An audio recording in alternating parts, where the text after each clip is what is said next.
नमस्कार। आज आपने देखा होगा कि 5 राज्यों में होने वाले चुनाव की तिथियों की घोषणा की गई और इस संदर्भ में आदर्श चुनाव आचार संहिता का अध्ययन करना अनिवार्य हो जाता है।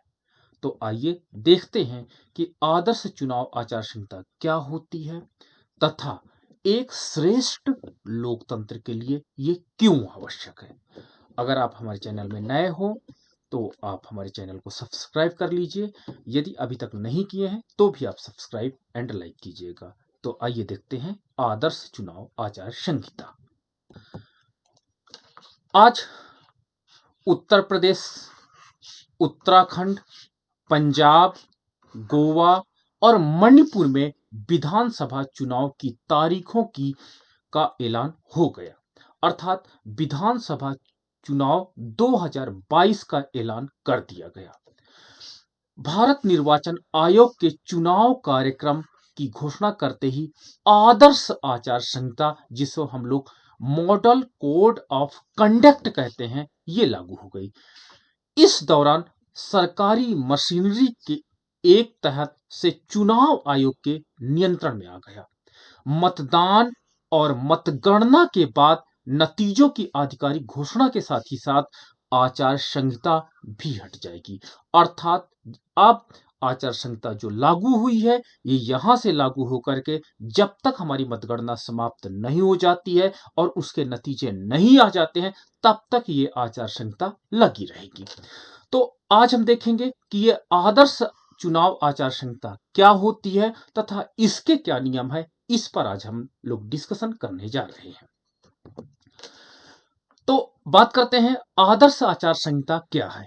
तो देश में स्वतंत्र और निष्पक्ष चुनाव कराने के लिए चुनाव आयोग कुछ नियम बनाता है।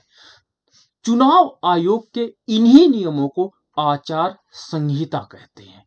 लोकसभा चुनाव हो या विधानसभा चुनाव हो या अन्य चुनाव जो आप देखते रहते हो या उसमें आप प्रतिभाग करते रहते हो, चुनाव के दौरान इन नियमों का पालन करना सरकार की, नेता और राजनीतिक दलों की जिम्मेदारी होती है। तो इस प्रकार हमें एक श्रेष्ठ लोकतंत्र को स्थापित करने के लिए, संचालित करने के लिए आपके देश में स्वतंत्र और निष्पक्ष चुनाव इंपॉर्टेंट हो जाता है।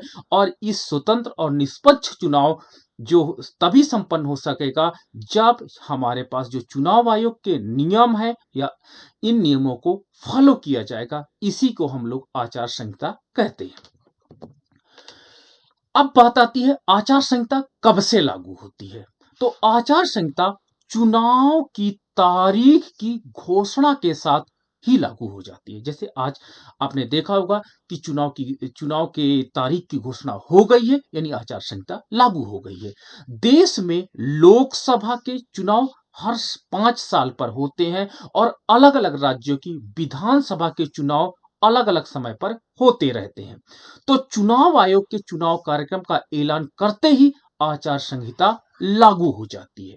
तो असेंबली इलेक्शन 2022 का यदि हम 5 राज्यों का डेट देखते हैं, डिस्कशन करते हैं, फेज डिस्कशन करते हैं, तो उत्तर प्रदेश में 7 फेज में यानी 7 चरणों में चुनाव संपादित किए जाएंगे, जिसमें प्रथम फेज इनका 10 फरवरी से प्रारंभ होगा। दूसरे फेज के अंतर्गत 14 फरवरी को वोटिंग की जाएगी। थर्ड फेज के अंतर्गत 20 फरवरी को वोटिंग की जाएगी। फोर्थ फेज के अंतर्गत 23 फरवरी को वोटिंग की जाएगी। पांचवें फेज के अंतर्गत 27 फरवरी को वोटिंग की जाएगी। छठे फेज के अंतर्गत 3 मार्च को वोटिंग की जाएगी और अंतिम तथा सातवें फेज के अंतर्गत 7 मार्च को वोटिंग की जाएगी। वहीं गोवा में केवल एक चरण में चुनाव होगा और वो होगा 14 फरवरी को। पंजाब में भी एक चरण में ही चुनाव होगा, वो होगा 14 फरवरी को। उत्तराखंड में भी एक चरण में चुनाव होगा जो कि 14 फरवरी को होगा। और मणिपुर में 2 फेज में चुनाव संपादित किए जाएंगे।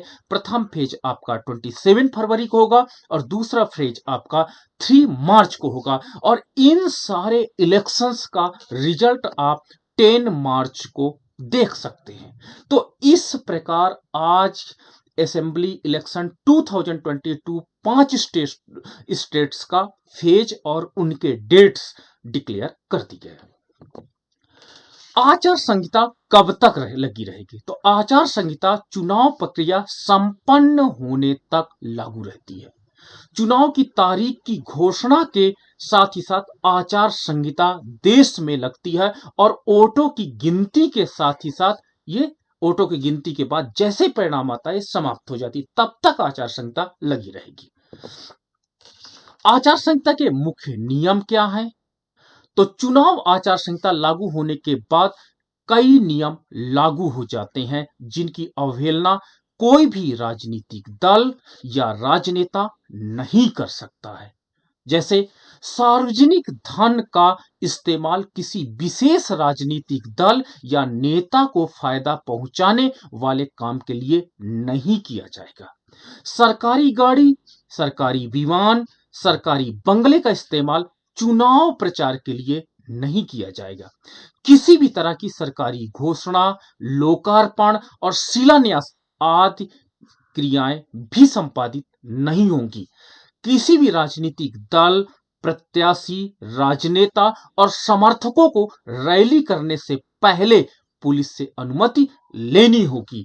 किसी भी चुनावी रैली में धर्म या जाति के नाम पर वोट नहीं मांगे जाएंगे।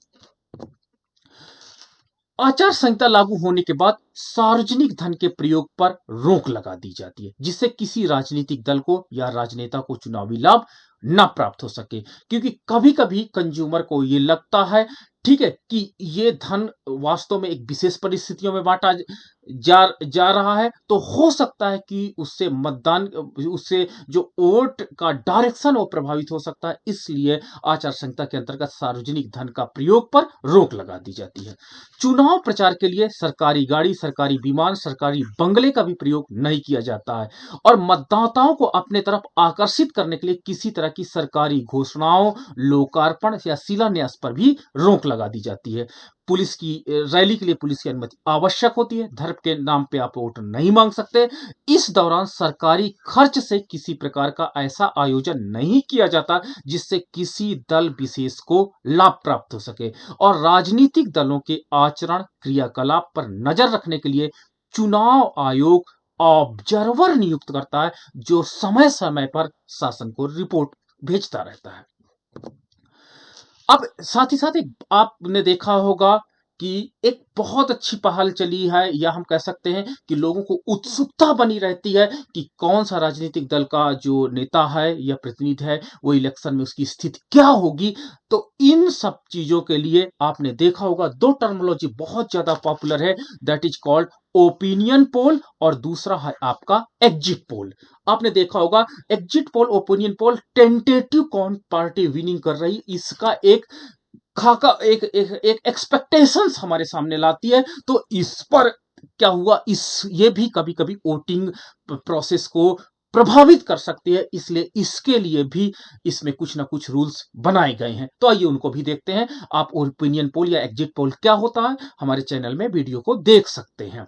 तो समय समय पर प्रकाशित, प्रचारित एवं किए जाते हैं। किसी भी तरह के प्रिंट, इलेक्ट्रॉनिक या किसी अन्य मीडिया द्वारा किसी भी जनमत सर्वेक्षण या एग्जिट पोल के परिणाम को प्रकाशित करना, प्रचारित करना या प्रसारित नहीं किया जाएगा। ठीक है, ये और एक ही चरण में आयोजित निर्वाचन में मतदान समापन के निर्धारित घंटे के समाप्त हो रहे 48 घंटों की अवधि के दौरान तथा बहुस्तरीय निर्वाचन में और विभिन्न राज्यों में एक साथ निर्वाचन की घोषणा के मामले में निर्वाचन के प्रथम चरण के मतदान के लिए निर्धारित अवधि के आरंभ होने से 48 घंटे आरंभ होने की अवधि के दौरान और सभी राज्यों में सभी चरणों के मतदान समाप्त हो जाने तक आप प्रसारित नहीं कर सकते। तो ये हमने देखा, एक श्रेष्ठ लोकतंत्र के लिए निष्पक्ष चुनाव बहुत इंपॉर्टेंट है। किसी देश के आर्थिक विकास के लिए एक श्रेष्ठ लोकतंत्र बहुत आवश्यक है। मेरी अपील है कि आप इस इलेक्शन में प्रतिभाग करें और अपना श्रेष्ठ दिन निष्पक्ष चुनाव प्रक्रिया को सफल बनाने में आप सहयोग करें, लेकिन वोटिंग आवश्यक है, अनिवार्य है। आप सभी को प्रेरित करें कि इस लोकतंत्र के पर्व को हमको सफल बनाना है और हमें आर्थिक विकास की इस प्रक्रिया में को आगे बढ़ाना, तभी हमारा एक समाजवाद, एक जो राष्ट्रवाद है वो सफल हो पाएगा और हमारा जो एक उद्देश्य है कि समाज के सभी व्यक्तियों का कल्याण करना, शायद एक श्रेष्ठ लोकतंत्र के माध्यम से ही संपादित हो पाएगा। इसलिए आप सभी से विनती है कि यदि आप इस वोटिंग एज में हैं तो आप वोट अवश्य दें, दूसरों को प्रेरित करें और दूसरों को सहयोग करें, ताकि एक श्रेष्ठ लोकतंत्र की तरफ हम लोग बढ़ सके। This is the references side. So much thank you. और ये वीडियो केवल एजुकेशनल पर्पज के लिए बनाया गया है। Okay, so much thank you.